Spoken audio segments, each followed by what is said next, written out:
Hello, everyone, and welcome to English Pod. My name is Marco. My name is Catherine, and we've got a very sad dialogue today, actually, Marco. That's right. Today we have a very sad but interesting dialogue of something that happens all the time. Maybe you have a girlfriend, maybe you had a boyfriend, and you break up. That means you are no longer boyfriend and girlfriend. Let's take a listen to today's dialogue, and we'll be back in a moment to talk about what's going on.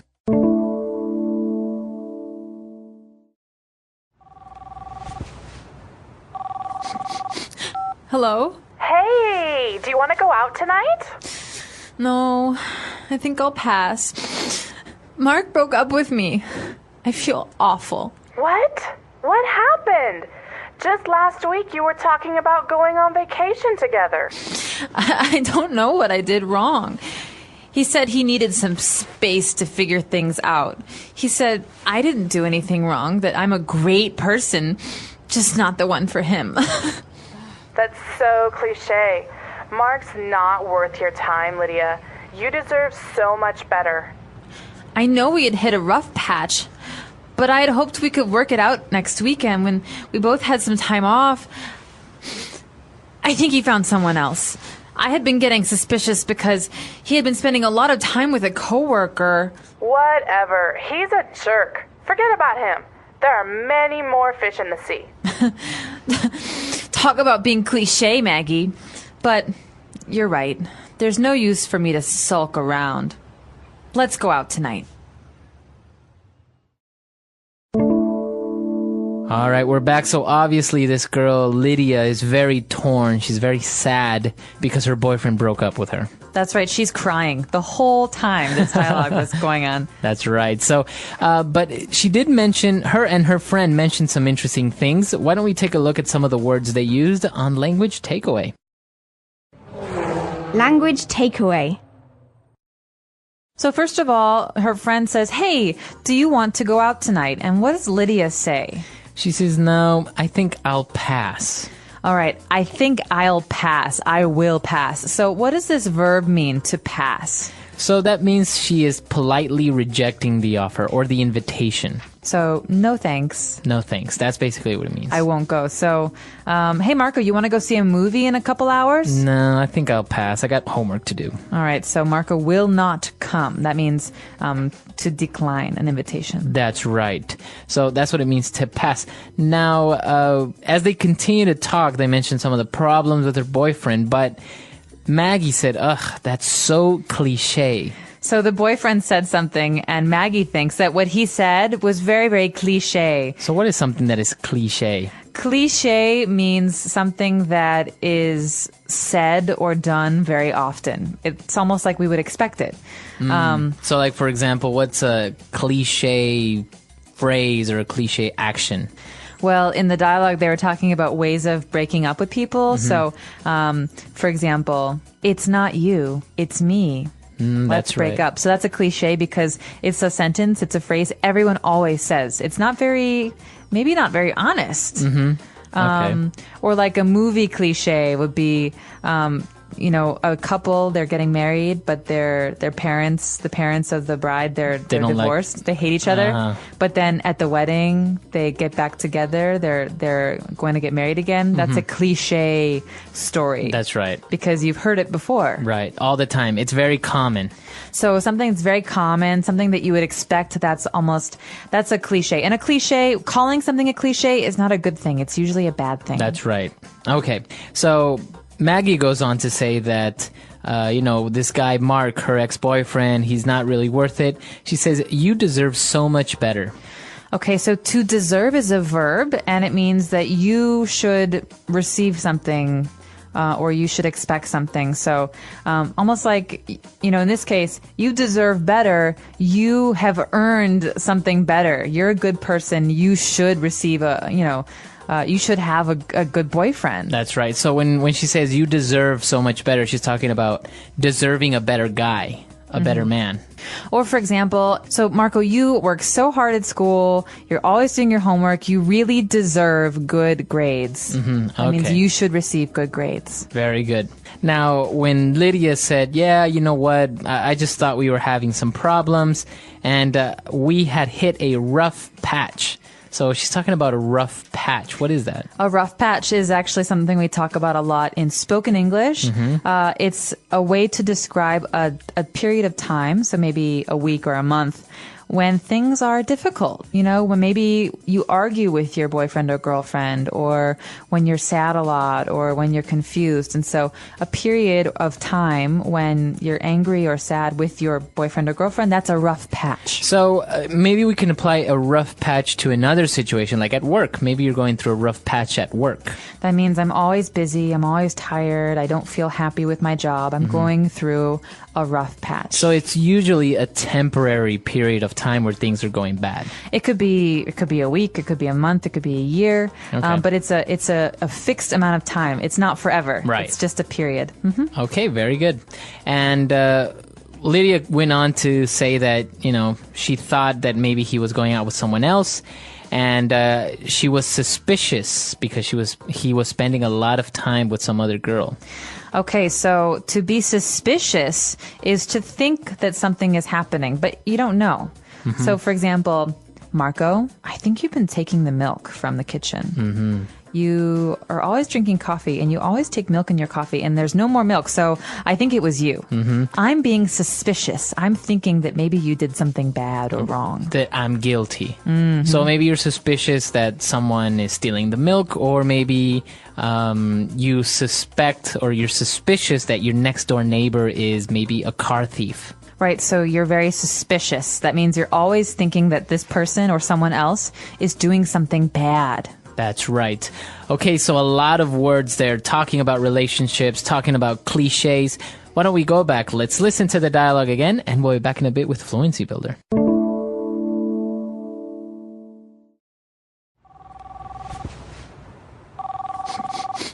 Hello? Hey, do you want to go out tonight? No, I think I'll pass. Mark broke up with me. I feel awful. What? What happened? Just last week you were talking about going on vacation together. I don't know what I did wrong. He said he needed some space to figure things out. He said I didn't do anything wrong, that I'm a great person, just not the one for him. That's so cliche. Mark's not worth your time, Lydia. You deserve so much better. I know we had hit a rough patch, but I had hoped we could work it out next weekend when we both had some time off. I think he found someone else. I had been getting suspicious because he had been spending a lot of time with a coworker. Whatever. He's a jerk. Forget about him.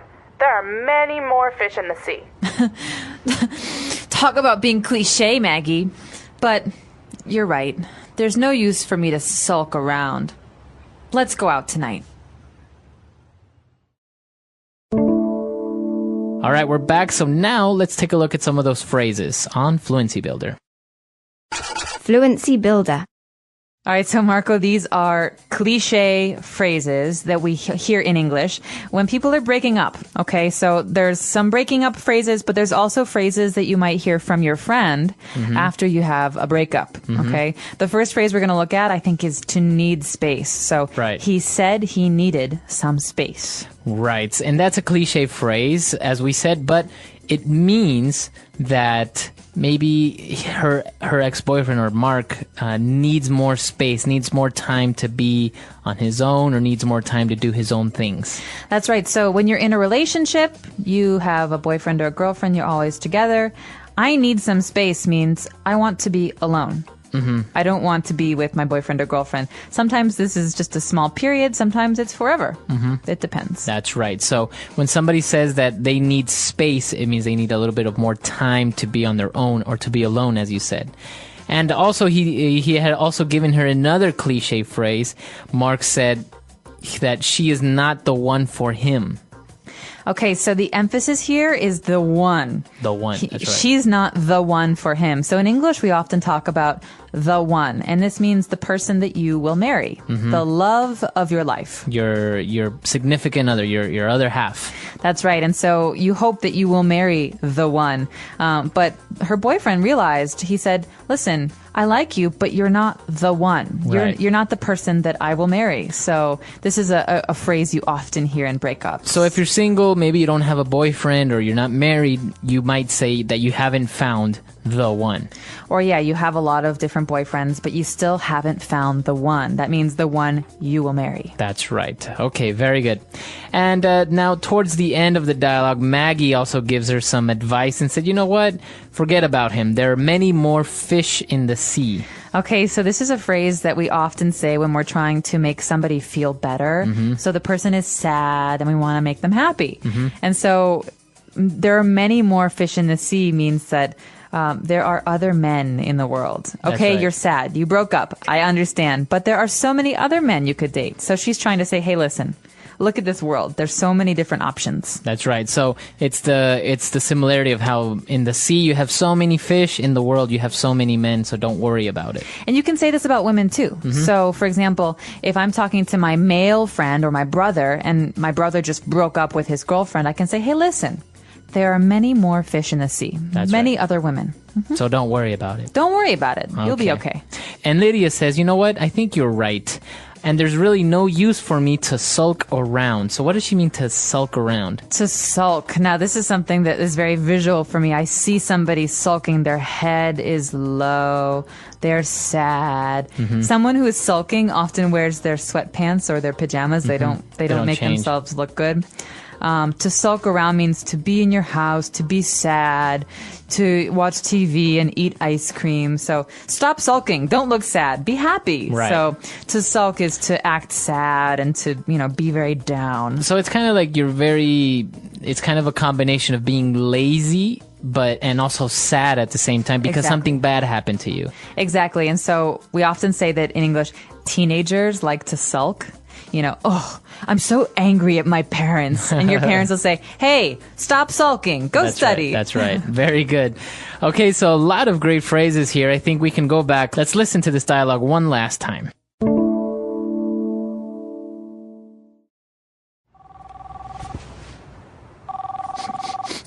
Hello? Hey, do you want to go out tonight? No, I think I'll pass. Mark broke up with me. I feel awful. What? What happened?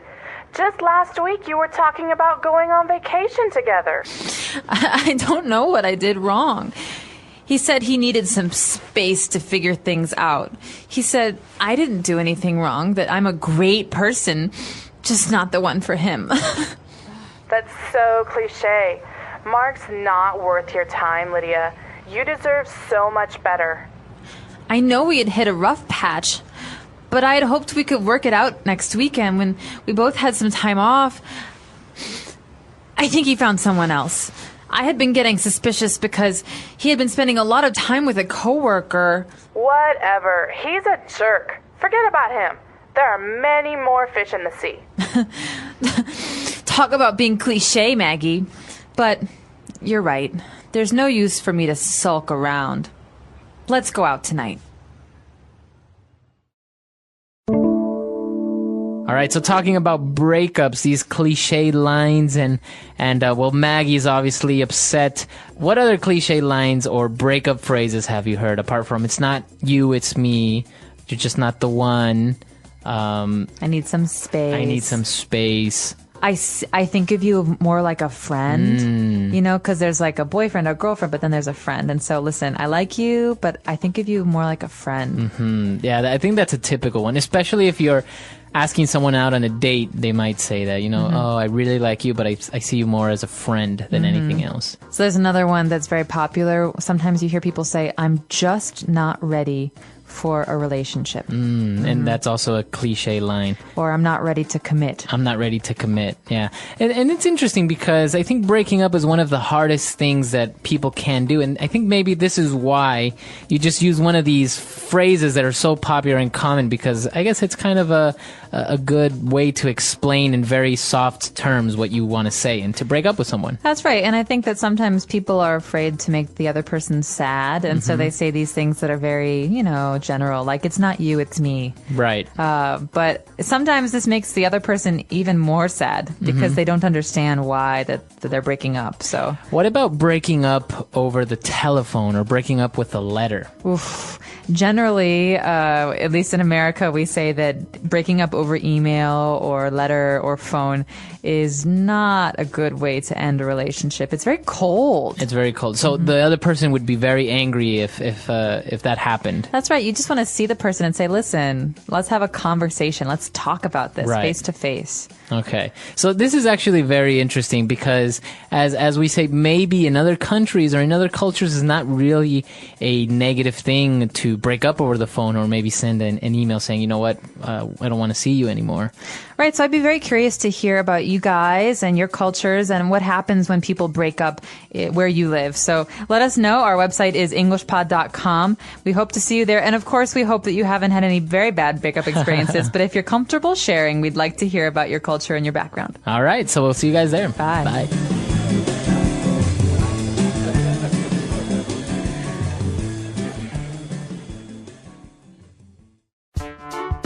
The English Pod Audio Review. Listen to the meaning, then say the vocabulary word.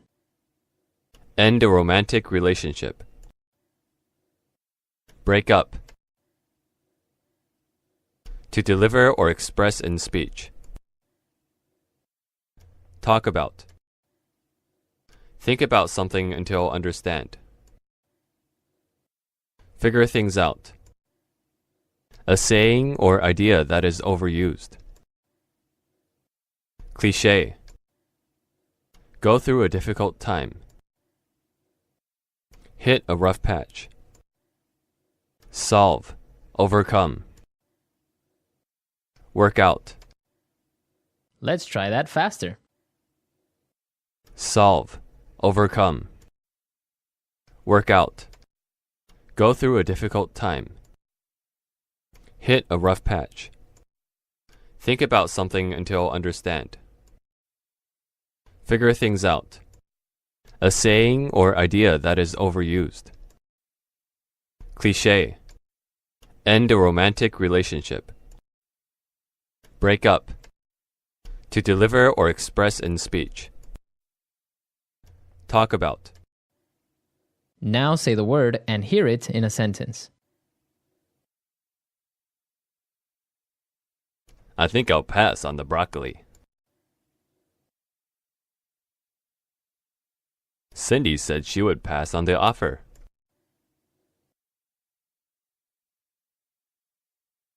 This offer is too good to pass up. Cliché.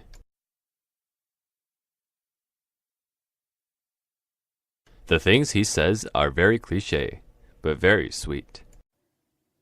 Cliché.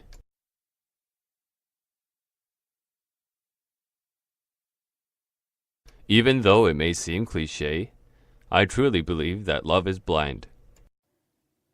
Cliché. That movie is so cliché, it's not worth watching. He didn't do anything to deserve a beating.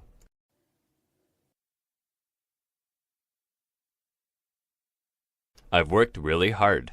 I think I deserve a better pay.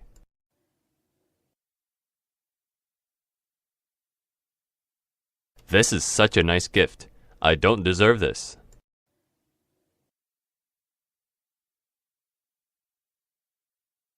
Tim is suspicious that his neighbor, Janet, is stealing from him.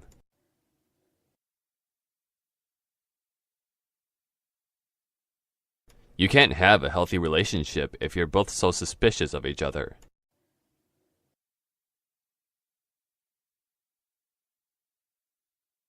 Anna is suspicious of everybody. She doesn't even trust her own family.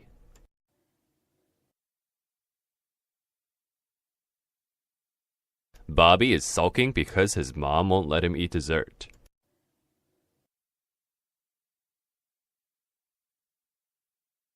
Don't sit there sulking because you lost your job. Go find a new one.